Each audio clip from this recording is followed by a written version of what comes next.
e never reach anywhere. Wike don dey divert from APC to PDP.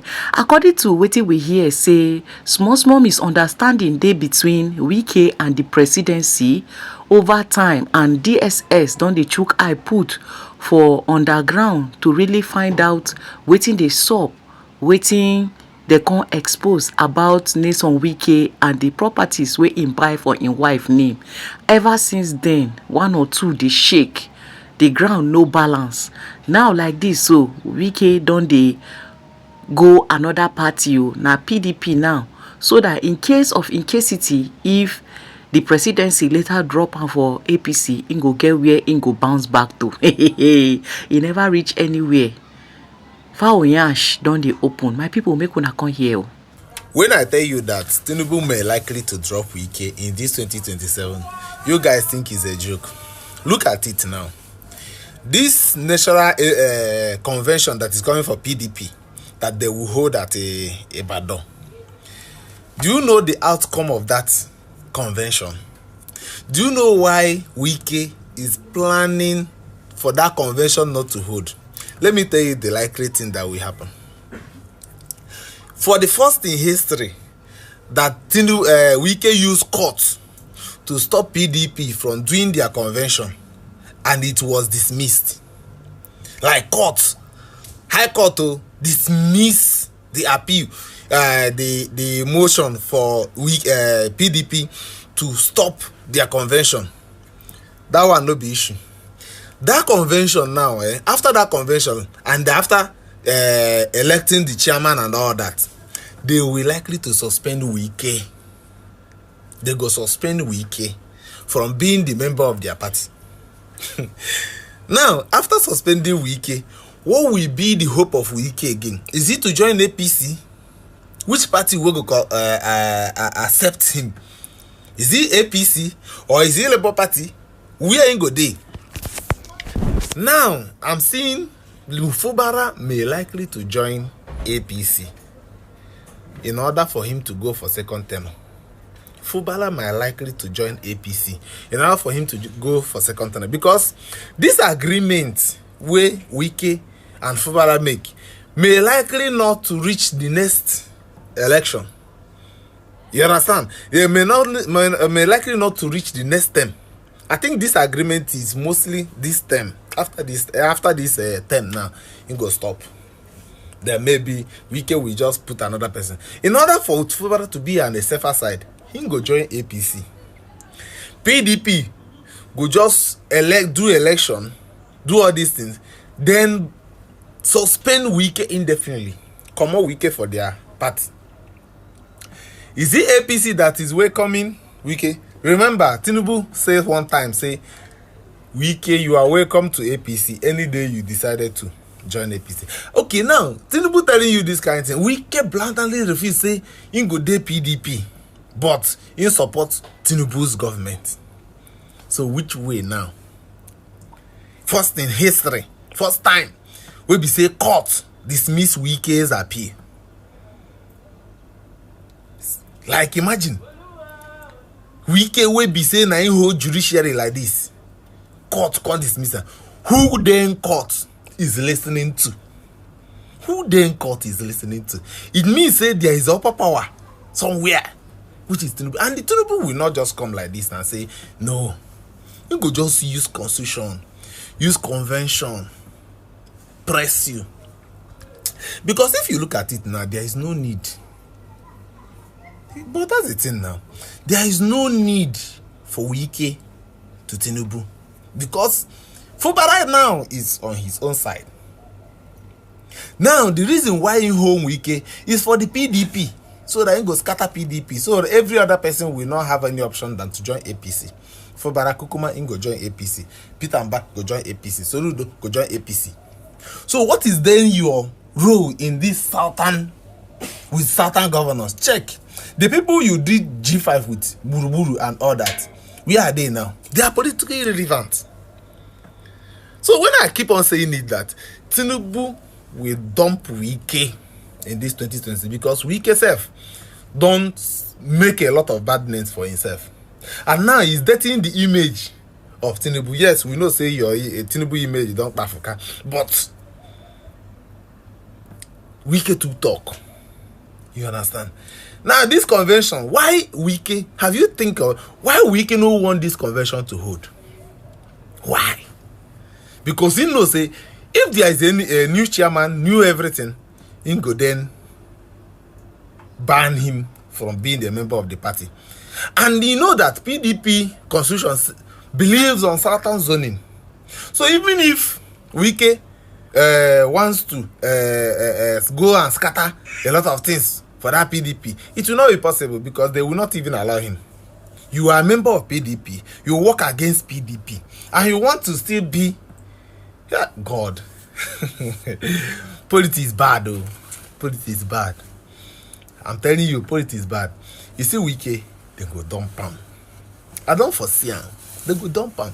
Why? First in time, we'll be say court talk something against Wike's witch. Wike with the whole court, right? Court said.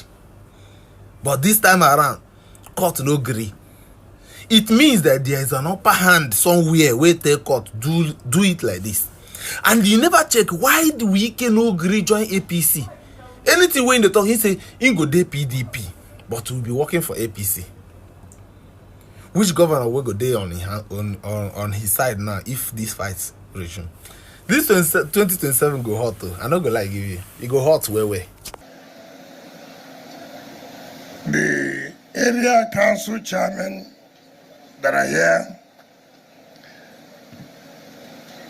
the chief of staff, acting head of service, chairman civil service commission, mandate secretaries, permanent secretaries and directors, particularly the executive secretary of FCD, our dear very good friend, Chief Alphonsus, the managing director and staff of OK's career, our dear beautiful mothers, and our dear youth.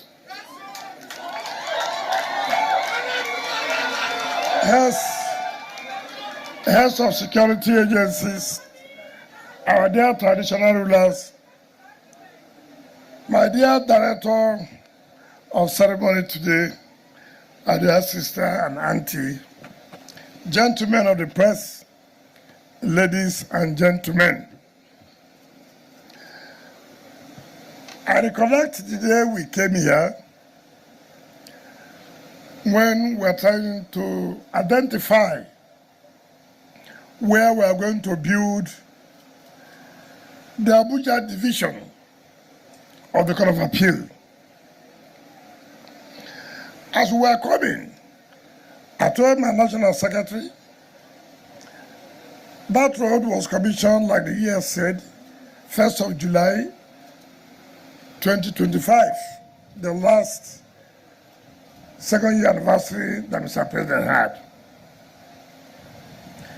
Here you have the Police Service Commission, here you have the Code of Conduct Tribunal, and all of our federal agencies. The other side you have the Federal Capital Territory High Court.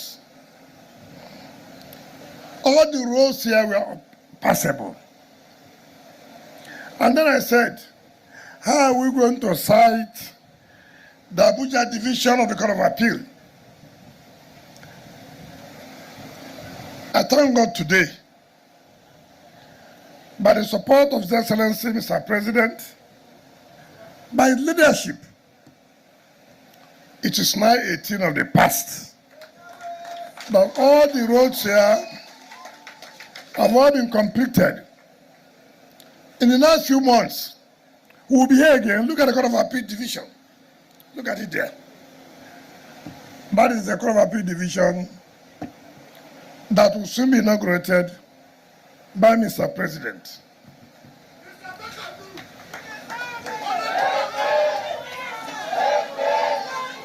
I've always said, when you have the right leadership, you can achieve the expected results. Mr. President, Bola Ahmed Tinubu, Grand Commander of the Federal Republic of Nigeria, has shown the right leadership.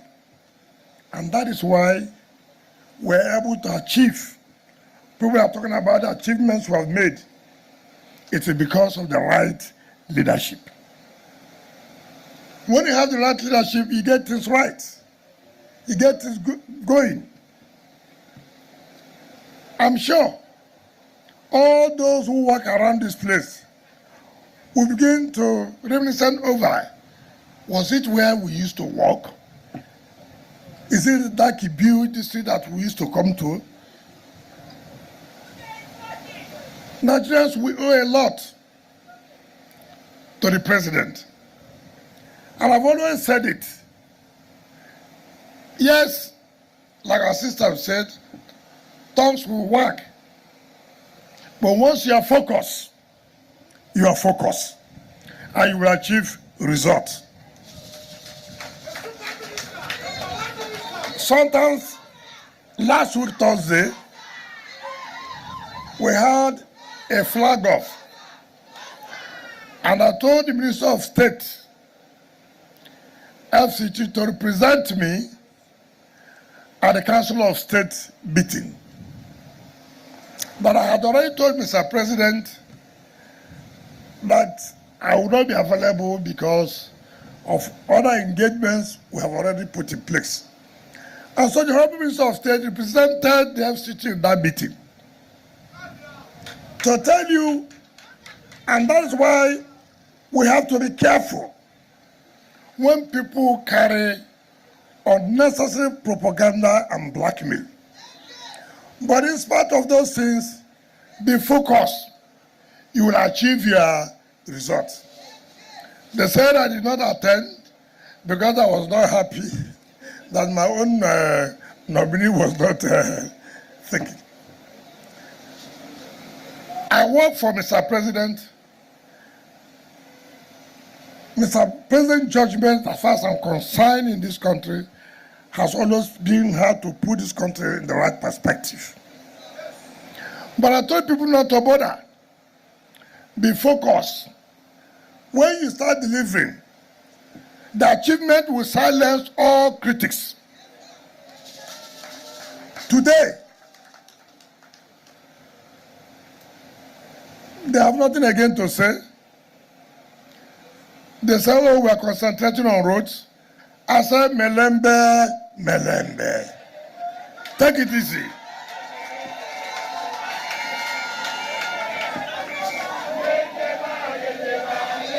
Very soon, they will see we'll be focusing on the schools. So critics have nothing again to say. They wake up in the morning, they tune on their national television, FCT. So we have kept them busy, and we'll do it for the next another 10 days of flagging up and commissioning of projects.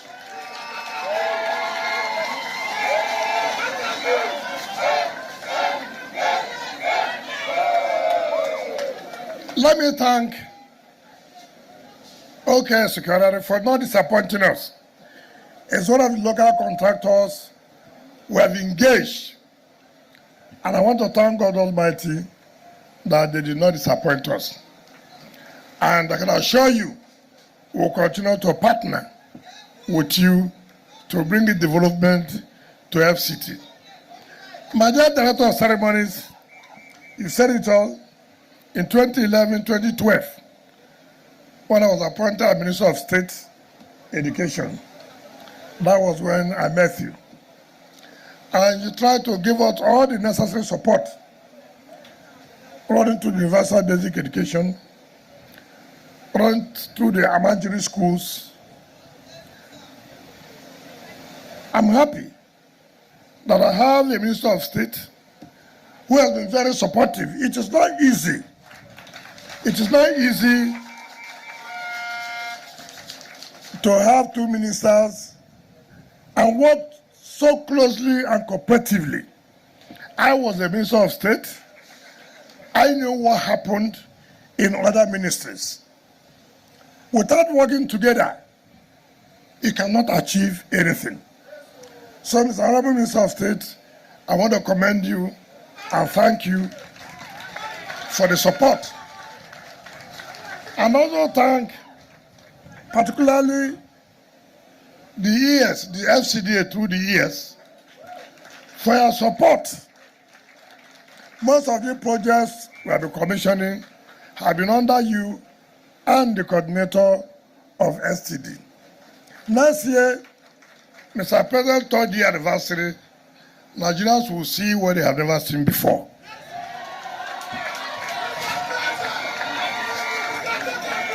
So, all I'm pleading with all of you Nigerians, continue to be patient. We'll get to the promised land. Through Mr. President, it will be a different narrative. You can see it coming. Like the director of ceremony said, how you identify, take it sector by sector. Is Mr. President doing well? Let's start from Abuja. Because everybody had to show his own report card. As far as FCT is concerned, with anybody, no matter how you may hate anybody, no matter how you felt as you lost the election, somebody has to win. There's no GG in election. Somebody will win, the other person will lose. So even if you hate Mr. President, can you deceive yourself to the point that you will say nothing is going on in FCT? Certainly not. So that is from there you will now know what Mr. President is also doing in other areas. But this is where we are. See how we come every day, either to flag off or to commission. And that is what dividend of democracy is all about. I therefore urge all of you, my dear brothers and sisters, to join us as we commission these internal roads in Dakibu to the glory of God. Thank you and God bless you. Some of these hallelujah boys say they can lie.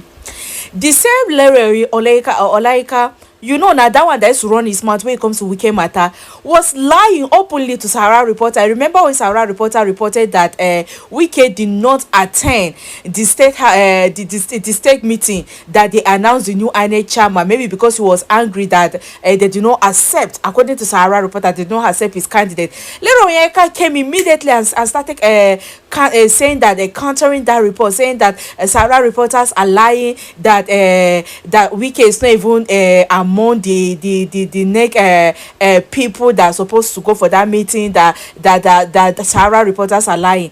Now here Wike himself, now Wike now open his mouth to say he sent a minister to go on his behalf because he couldn't attend it. So you see, it's not all the time that some of these hallelujah, but if they are opening their mouth to talk, they should be believing them. Some of them, they can lie just to cover up their boss. Now look at it. Now that Wike has confirmed it, now Sahara Reporter know the lie again now. Sahara Reporter no lie. So that means true. That means Wike be the vex about something because Sahara Reporter said it, and now him himself he confirmed it that he couldn't attend. He sent somebody else. Even though those is hallelujah boys were singing his praises, the Larry Olaika denied that time. Now see his boss have confirmed it. Now who shame catch now? Who shame catch? Then that means that the small beefing that is going on between Wike and the president that Sahara Reporter spoke about, that means if it be true. In the past 10 years he has been in office, there have been allegations of fraud against him, both by national and international communities alike. And one thing every person that comes to office tries to achieve is to have a lasting good legacy. The legacy that the past INEC chairman, who just left office some days ago, is having is one that is not proud. Okay, it's not one that someone will come out and be proud of, because there have been series of allegations of fraud. In fact, as it is, his successors, his children, his grandchildren would call him in the future, that is if he lives, very, very long, and ask him, Dad, what happened between 2015 and 2025? Your office, which you held, has no good record at all. Everything that came out from you as an umpire were all tainted with allegations of biasness, were all tainted with allegations of irregularity. And the truth is this: if it was in a working country, of course it would have been investigated. But because we're in a country where if you are the one that is favored and you eventually come into power, you would instruct the institutions that is supposed to carry out due diligence in investigating all these allegations against you and tell them, no, just leave this person is off the book. So as it is, he has left shamefully, because ordinarily Nigerians were supposed to celebrate him, Nigerians were supposed to applaud him. Just look at the 2015 general election. When Jega left office, people were happy with him. You know why? Because in 2015, the will of the people was reflected in the election result that was announced. Even though afterwards, some persons started regretting their choice. However, it was actually the will of the people. So what we are saying is very simple. When there have been allegations like this against a person holding one of the most sensitive office in the country, and all these allegations, not even one report of investigation was dished out, meaning that there was no investigation whatsoever, there was no form of due diligence in checkmating his activities before the election, during the election, and even after the election. So at the end of the day, he has left office. Of course, he cannot stay more than the constitutional period. So it's not as if he did anybody a favor in leaving the office. He couldn't actually stay beyond the time he has stayed. So yes, it's not a good legacy. It's not a good record. And honestly speaking, I would prefer to be remembered for being the person who gave Nigerians that credibility, that vote of confidence in relying in the democratic process, rather than being a person who will be remembered as a sellout. The truth is this: in Abia State in 2023, the INEC personnel who was heading the elections in Abia State is a woman, one professor. The woman has made a name for herself, her children, her grandchildren, her great-grandchildren. Perpetually, they will be remembered in time and in history as an impeccable character. The woman came out clearly to accuse the sitting government of trying to oppress the real election result, calling from Abuja. She made it clearly on TV. Different reporters were there. Nobody could come out and sue that woman for lying. You know why? Because when you want to sue someone for defamation, and you know that that defamation is not even a defamation because there's justification, then you have even lost your credibility in the first place to challenge that statement. And that was why I applauded that woman. I don't know her. And just to make this clear, I am not a member or a card-carrying member of any political party. My views on today's episodes and today's session is purely unbiased. I have no affiliation whatsoever to any politician, any political party, or any serving member of the cabinet of the president or even the past. My views here today will be purely meritorious because I am going to be speaking on fact and law. Okay, how would you assess the new one or your qualities of the new INEC chairman whom the president just announced, Professor Josh Amupitan? This procedure in law where the president is empowered to, appoint or, let's say, nominate the person to sit on that seat. Honestly speaking, I, for one, I've always seen that as a very, very, very big misdirection in our constitutional law, because it's extremely wrong to leave that power, to the president, especially when it's a president that is allowed to rerun, as in minimum, at least maximum of 2 tenure. If we were running a 1 tenureship system, then I would have said, well, he could just nominate after all, even though he might have interest, which of course other, countries alike also have similar provisions in their own constitutional law. But however, our own here is grossly abused because, okay, you have talked about the fact that he has been nominated now. However, the National Assembly has a work to do. They must screen him and they must confirm him, otherwise they will reject him and the president will have to renominate another person. But we and you know that in the country we are in today, the entire National Assembly has failed woefully. The 360 House of Representative members sitting in the green chambers, the 109 members sitting, Senate members sitting in the red chambers, have combined failed woefully in their principal and primary responsibility of check and balance. They have, in fact, this is the worst in the entire history of the country, 65 years, the entire history of our independence. This is the worst legislative house that we have ever had. Honestly speaking, it has never gotten to this stage that even the president is confident that if he wants a third term, regardless of what the constitution provides, they can amend the constitution in less than a day. Something that has never been done. This National Assembly will give us, in fact, if it's possible, this National Assembly will turn a man to a woman and turn a woman to a man. What has never been seen before. Honestly speaking, all the lawmakers in the National Assembly, why I said all, I know that there are some lawmakers that have been suppressed. However, it is a collective thing.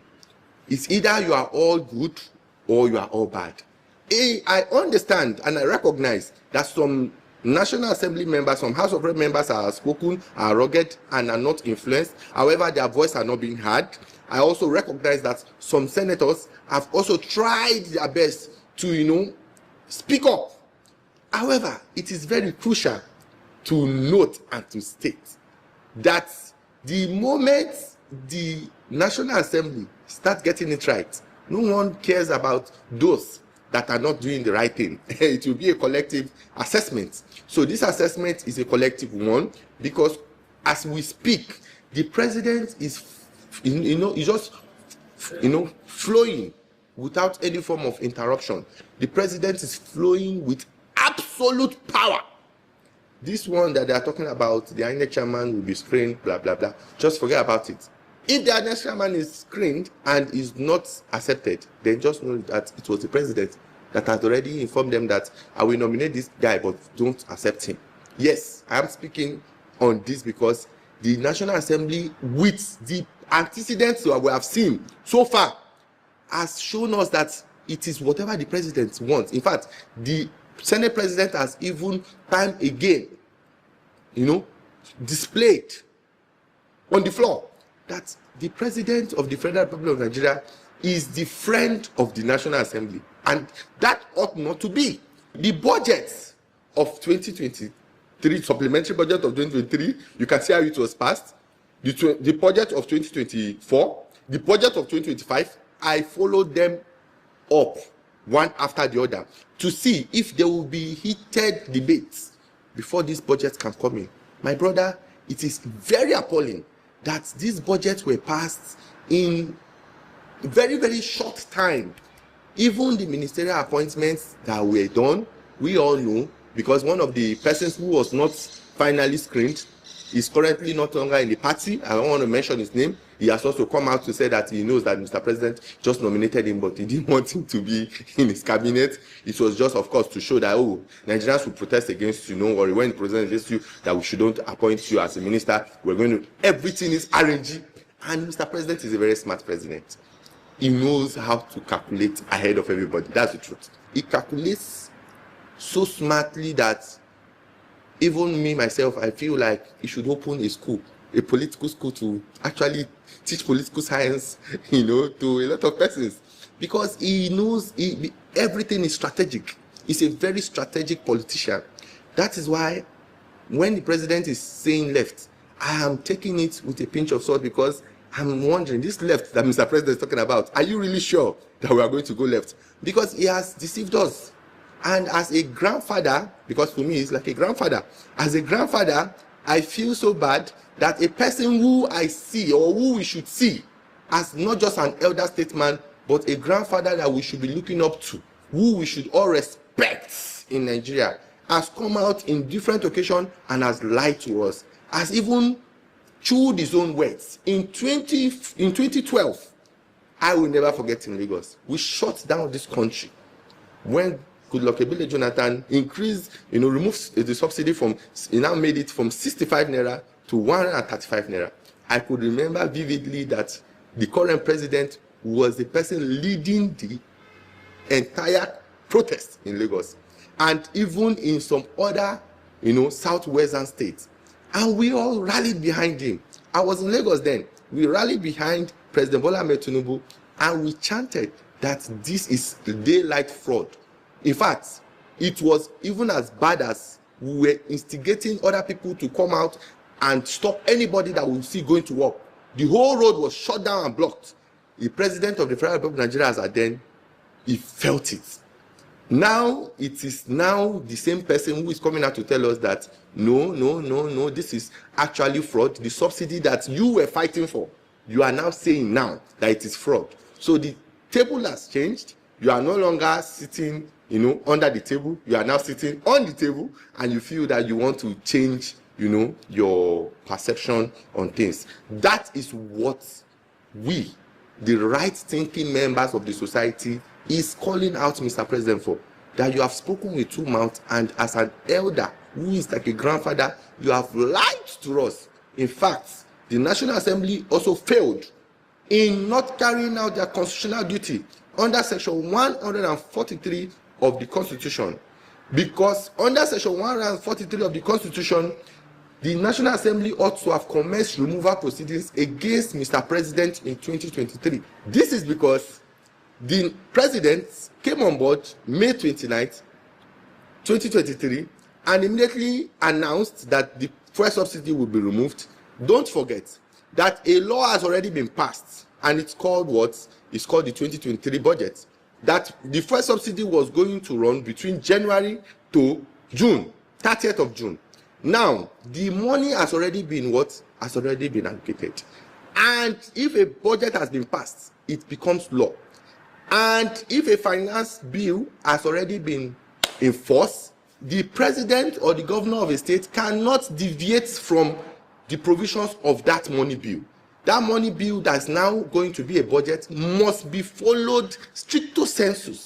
Mr. President deviated from it. The money between 30th of May to 30th of June, those monies, we don't know what Mr. President used them for. And under the 1999 Constitution, that is termed as gross misconduct. Now, the National Assembly, who ought to look at this rape on the Constitution, because it was a rape. Mr. President had raped our Constitution and had even given the National Assembly a dirty slap by telling them that your law is nothing compared to my power as an executive arm of government. And truly, he waived whatsoever that would have been done to him, and nobody even spoke about it. Everybody just, started suffering and smiling.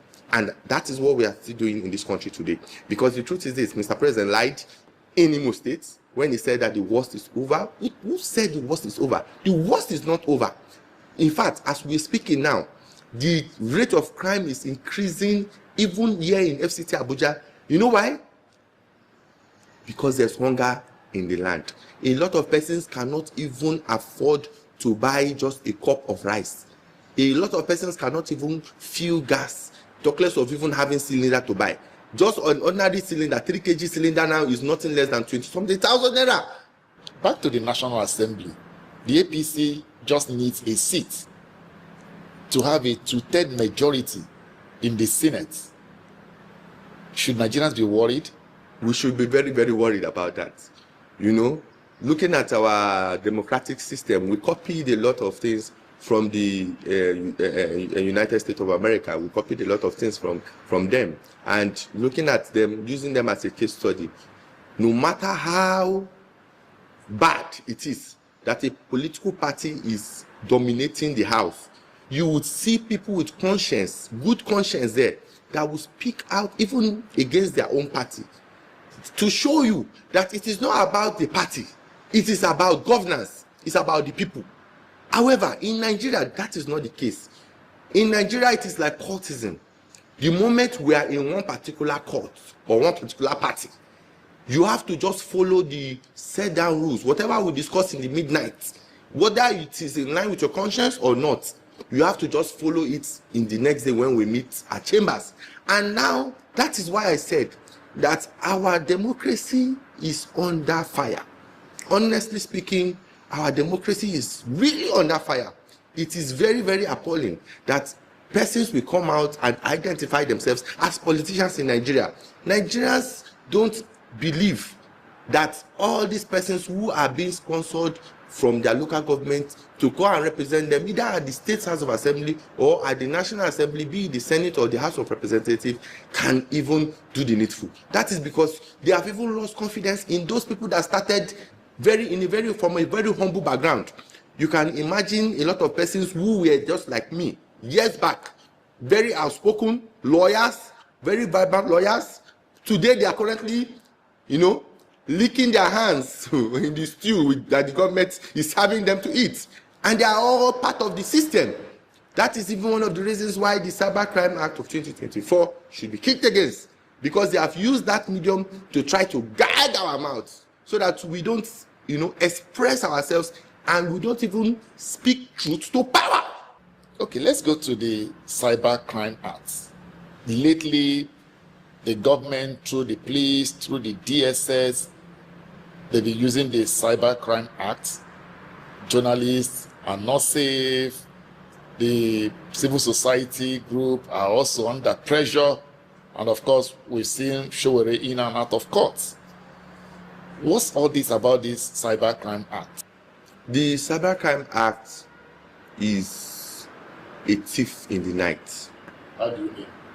It's a thief in the night because it was a law that was passed without the consciousness of the people of Nigeria, because it is an act that is used as a tool to checkmate the constitutional rights of Nigerians under Section 39 of the Constitution of Nigeria. That act is an aberration. It's even a slap to Section 37, which gives you the right of privacy and family life. It's a slap to Section 39 of the 1999 Constitution, which gives you the freedom to expression, the freedom to press, the freedom to your own thoughts. The truth is this: that act needs to be folded and thrown into the dustbin. Why I said this is not far-fetched. It has vague provisions. Things like cyberstalking, cyberbullying are not defined. You can, as a matter of fact, impute any interpretation to what cyberbullying can be, what cyberstalking can be. That's the truth.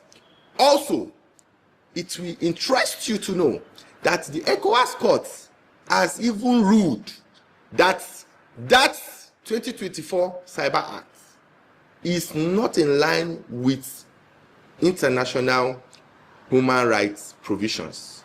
And the truth is this: it gives the security agencies unfettered powers. Without court order now, they could intercept your conversation. Previously, you cannot do that without a valid court order. They have given them unfettered power to currently have data retention, because previously network providers have a limited period for data retention, but now they have a whole longer period of time to keep data of communications of private individuals like yourself and myself. And this raises serious question on your rights under Section 37 of the 1999 Constitution. Your right to privacy, your life to private life and family. That right currently is just a right on paper. With the innovations and the passing of this Cybercrime Act, the provisions that have been smuggled inside it, that a lot of persons were there at the National Assembly when these laws were being passed, they were sleeping. Like I told you, it's just like a rubber stamp National Assembly. Just pass the first reading, second reading, committee stage, third reading, and it's gone. Nobody does what we call critical assessment of all provisions of laws anymore in Nigeria. That one we are talking about now, that don't worry, they are sitting every day, they are doing this, they are doing that, forget about it. It was in the past. when we had vibrant members of the National Assembly who wants to make a name for themselves, who remember that their villagers sponsor them to come out and come and represent them at the National Assembly. Back then we had ferocious comrades that were not scared of the executive arm of government, persons that were ready to commence removal proceedings and remove the president from power if he oversteps his boundary. Back then we used to have ferocious leaders that even the president from 2011 to 2015 was almost removed from power because the 1/3 of the National Assembly, in accordance with section 143, had already commenced removal proceedings, if not for the timely intervention, political intervention and pleading of the then Senate President David Mark. The president, we would have had a president in this country that was removed. And I'm happy with it because it means that our democracy is healthy. It means that one man cannot hold the entire country to ransom. It means that one man doesn't have absolute power because absolute power corrupts absolutely. It is a wake-up call that we should call our National Assembly, all the persons representing us in Parliament, and tell them with a matter of urgency the urgent need to call for the repealing of the Cybercrime Act 2024 because it is a direct slap to the provisions of our 1999 Constitution, which by virtue of section 1 subsection 1 is the ground norm of the country. It is also a call to the courts. The judicial arm of government has a duty to ensure that the 1999 Constitution is not in any way breached by any form of enactment which is inconsistent with the provisions of the 1999 Constitution. It is a wake-up call for even Mr. President himself that, Mr. President, you have always claimed to be a product of struggle, to be a product of democracy, to be a product of free speech. You, at this point, is currently the one who is about to leave a provision of law, an instrument that is going to impede against free speech, impede against the constitutional rights of every person, and impede against right to free and fair democracy.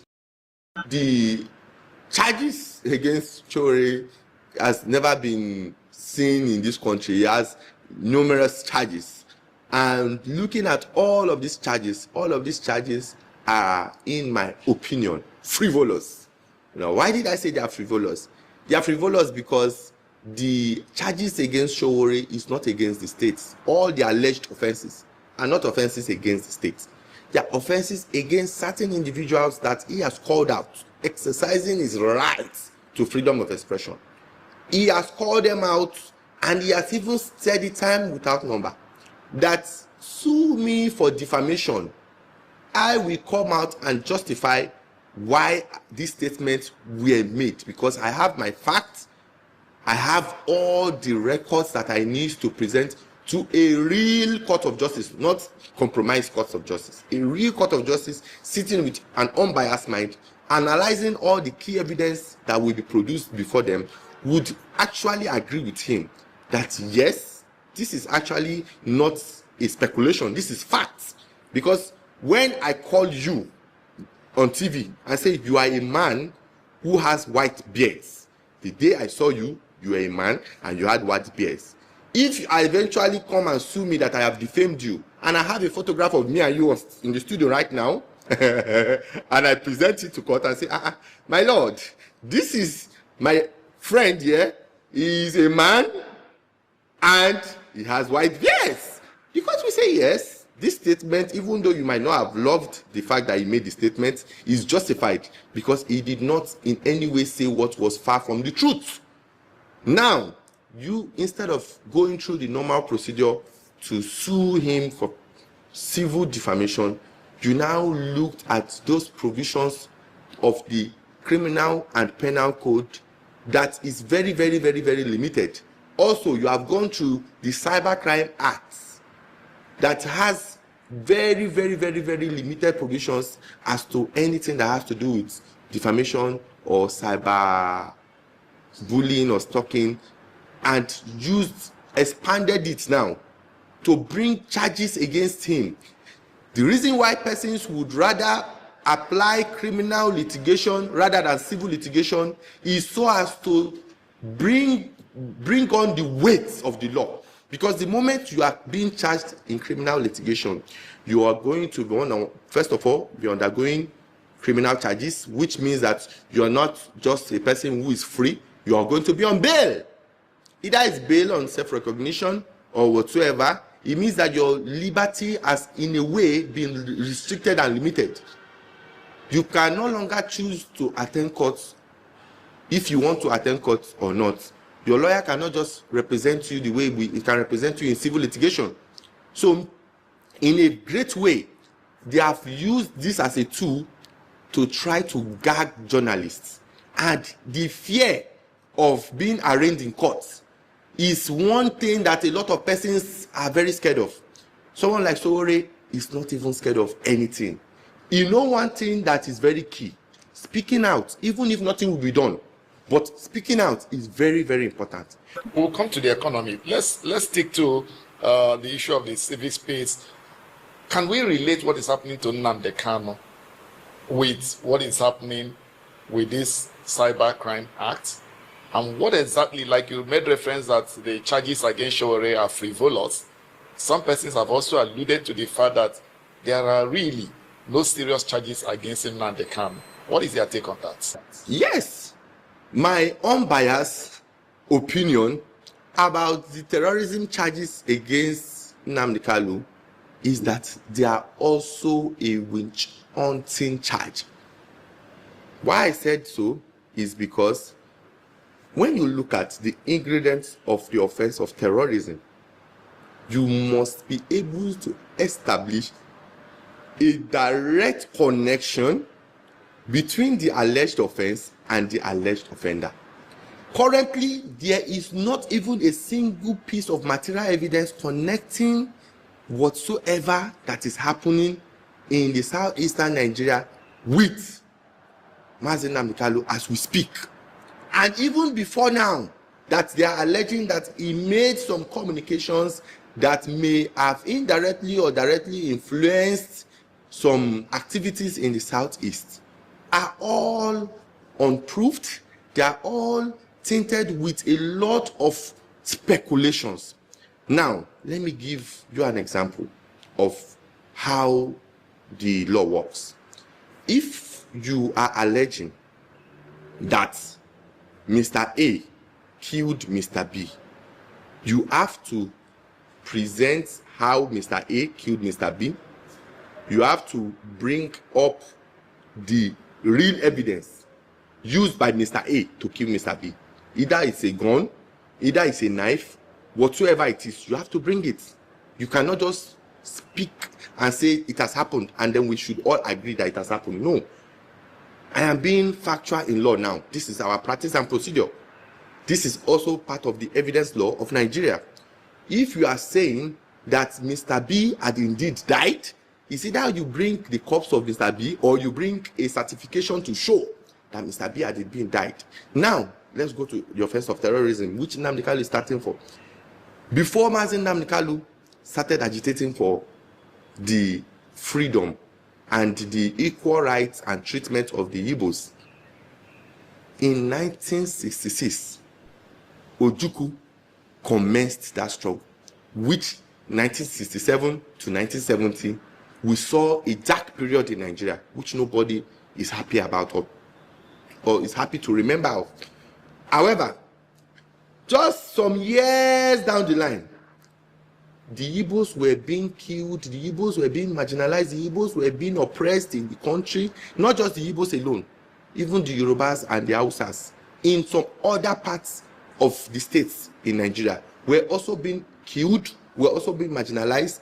However, the one that was looking more outspoken, more clear, was the one that has to do with what? The Igbos. Now, the Igbos came out and started agitating. As a reasonable head of state or as a reasonable head of the executive arm of government, what were you supposed to do if you had common sense as a president then? You would have just called these people to a roundtable meeting and dialogue with them and understand the pain in their hearts. The truth is this: A woman who is saying, I want to divorce my husband, I want to divorce my husband, please sue my husband, I want you to file a petition for dissolution of marriage, might not really want a dissolving marriage. It is just a gimmick to bring the husband to dialogue with her, so as to get maybe better treatment or better welfare. I strongly believe a lot of persons who are saying today that they want to break off from Nigeria, a lot of them, if given the real opportunity to really say their mind, they don't really want to separate from the country, but they want a country that is not just for one particular side or a tribe. They want a country that is inclusive. They want a constitution that properly defines the rights and obligations of collective Nigeria and not just a particular sector. They want a particular constitution that would not be in any way discriminating against them. The Igbos have time again said it, that they are being discriminated against in the country. And as the president, the only thing you could do was to try to muzzle them. Of course, that doesn't work. If you call for a referendum, you have to first of all amend section 1 subsection 2 of the 1999 constitution, because you cannot call for a referendum without amending the provisions of that section, which says that Nigeria shall be one indivisible state.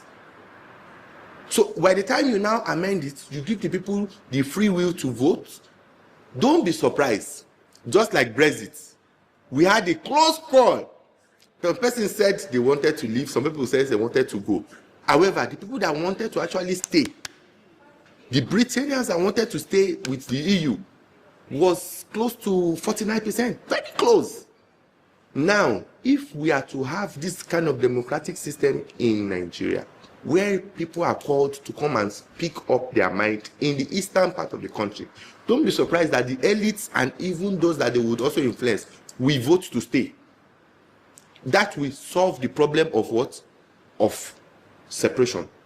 Then you now address other key issues. What happened to Governor Sim Fubara is an example of what we call absolute power vested in the what? Federal government. The governor of the state was never removed. That's one they said for 6 months that he was not the governor, or he was not the one operating Rivers State. Is because he did not have the muscle to go and take back his office. There is no provision in law. In fact, it is even going to be an aberration if you people, journalists, should make a declaration that he was removed for 6 months. He was never removed. The proclamation of Mr. President is tantamount to an offense. That declaration that was also legitimized by the National Assembly was legitimizing an offense. Are you aware that it is a treasonable offense to declare the seats of the president, vice president, governor, or deputy governor vacant without following the due process of law, either by virtue of section 143 or section 188 as it relates to removal of either the president or the governor? The president, if not because of the fact that he has immunity under section 308 of the 1999 constitution, he would ordinarily have been subjected to treason charges, because what he did in Rivers State is a treasonable offense.